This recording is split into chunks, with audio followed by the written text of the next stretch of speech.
All right, good morning. I'm Captain Sasha Larkin, S-A-S-H-A-L-A-R-K-I-N. I'm the commander of the Northwest Area Command, and I also have the honor of being one of the two school violence initiative captains for the 2019-2020 school year. I've overseen this initiative for the last couple of years, and today I'm very happy and pleased to be joined by Superintendent Jesus Jara and Chief of Clark County School District Police Department, Chief Ketza, and also I'm joined by the Associate Vice President and Director of Police Services, Adam Garcia of the University of Nevada, Las Vegas Police Services. We decided to hold this briefing today at our Fusion Center because we feel that this section is the first one to really get contact and get notifications of school violence, and anytime there's an incident or we think there may be an incident at any of our school campuses, the Fusion Center up here gets these notifications immediately. And it is their function to ensure that this information gets pushed out to all of the people who can make a difference and take immediate action to prevent violence in our schools. On Monday morning, August 12th, we have over 3,000 students in our valley that will head back to this classroom. 300,000 students, that will head back to the classroom. And while most parents are probably celebrating this occasion, we in law enforcement and at the schools and university are looking at this from a completely different perspective. We know that under our watch, the most important people in our families and in our lives, our children, we have to be prepared to keep them safe when they head back to school. This is a huge responsibility and one that we take incredibly seriously.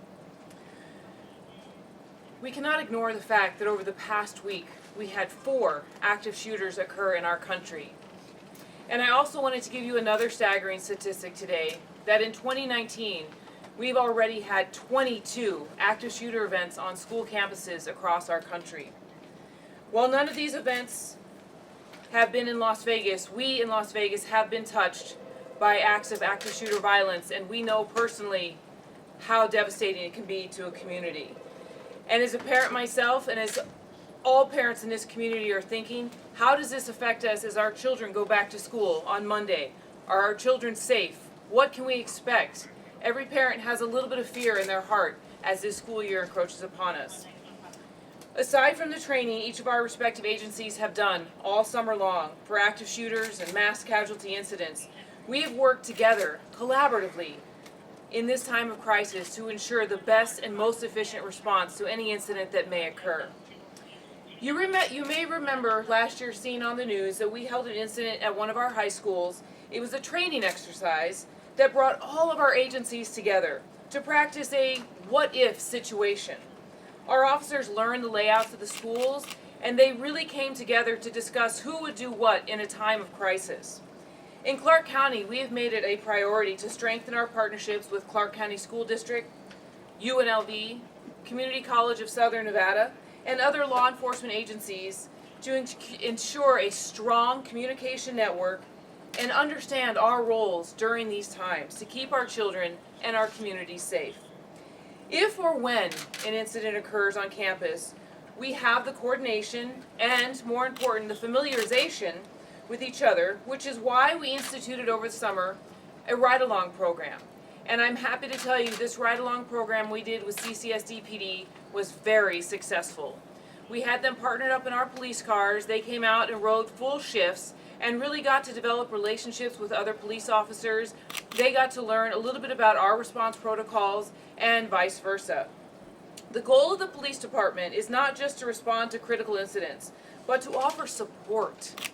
And really with the officers working on campus and to help those officers identify problems and, more importantly, intervene before they become a significant occurrence. As you've seen in the past, students identified as making threats to our campuses or other students, or maybe even students identified or thought to be carrying out an attack, were removed from schools immediately, either through the suspension process or through expulsion, and in some cases, arrests. This is something that the schools and the police departments take very seriously. Remember, our schools should be a place of learning, of education, plain and simple. No student or family should feel fear when their child goes to school. And honestly, We refuse to accept that mass shootings are just part of our culture now. Absolutely, we refuse to accept that. Mass shootings cannot just be something we accept. We can't just say that it's something that we are growing up with in this generation. We all have a role to take and a stand to take that this does not become our new normal. To parents, I say, be a parent. Know your children. Know what they're doing. Know who they're communicating with. Know who their social media accounts are. After all, you most likely pay for those. You pay for those cell phones, and you pay for the internet that it needs in order to be active. If your child has an ongoing beef with another student, either live or virtually online, you need to take an active role in that as well. Because it's these beefs that quickly escalate into shootings and in some instances, mass killings. Every LVMPD area command has specific schools in their area that they're responsible for. And they all have taken an active role in knowing the layout of these schools, knowing the principals of these schools, and knowing the Clark County School District police officers that serve those schools. I will tell you firsthand that all of the area commands have these relationships in place and have taken it very seriously over the last year. Something else I think you'll be excited to hear that we're very proud to tell you today is the LVMPD and the ATF Gun Crimes Intelligence Center Task Force has partnered with the Clark County School District Police Department to combat gun violence on school campuses. And for the 2019-2020 school year, detectives and agents from the federal task force will respond to all firearms located or recovered on school grounds. This partnership is intended to enhance the school violence initiative by providing immediate and complete thorough follow-up investigations into firearms and any person found carrying a firearm on school campus. We want you to see firsthand just how seriously we take these crimes. We want this to be a really good, safe school year, as I know all of you do. We do not take the attitude of this new normal when it comes to violence that we've seen around the country. As I told you before, this is not acceptable. We will not stand for school violence being normal. And I know that I speak for my department when I tell you that the same goes for the LVMPD. We are committed to preventing violence on our streets and violence in our schools, and we wish you all a very happy and safe school year as we go forward. Sir? Thank you. Thank you, Captain. Well, good morning. In a short few days, Monday, August 12th, we will be welcoming 321,000 children into our campuses. In light of the horrific and tragic events that occurred in Ohio and Texas this past weekend, our security team, along with all our partners, not only Metro, North Las Vegas, City of Henderson, City of Las Vegas, UNLV, and all the other agencies across this valley, we will ensure that our campuses are safe starting day one and for the remaining 179 days following the opening of school. I have directed each principal to make sure that safety and our security is in their top priority, as it always has been and always continue to be. I've asked principals to review our district-wide crisis communication plan to make sure that our communication is strong from day one. Clark County School District robust plan will always make sure that we maintain safety, not only of our employees, but also of our students as their top priority. We will be updating vital information packets to make sure that we communicate with our parents and our guardians and students about all our emergency procedures. We will make sure that all teachers are properly trained in case of emergency management situations at each school site, so we understand our ramifications and what we need to do to make sure that our children are safe. Our school safety, our police officers will continue to work collaboratively with all other agencies across the valley. All those situations like this past weekend are alarming. Embedded in our overall school safety plan are formal routine for us, as we will continue to review throughout the school year. Our teachers and staff know how to respond to support our children, to support them with questions and any other issues following a crisis. In addition, threat assessment procedures are in place at all schools. There's limited access to our buildings. We ask all our principals to make sure that we continue to monitor as our visitors walk into campuses on day one. As part of this overall duty, staff members monitor and supervise our hallways, and our building space throughout the day. No one is permitted on school campus without proper identification. All guests must report to the main office, sign in, and wear badges. Staff members are instructed to immediately report any unfamiliar faces onto our campuses. Finally, as mentioned earlier, our district partnership with law enforcement is vital. So thank you again for having us here. We will continue with our random searches as we did last year. We're going to continue with our K-9 officers in our schools to make sure that we deter any student to bring guns on or any weapons onto our campuses. As a matter of fact, I want to thank the governor and the legislature for SB 89 for the funding that is going to help us improve our safety measures in our schools.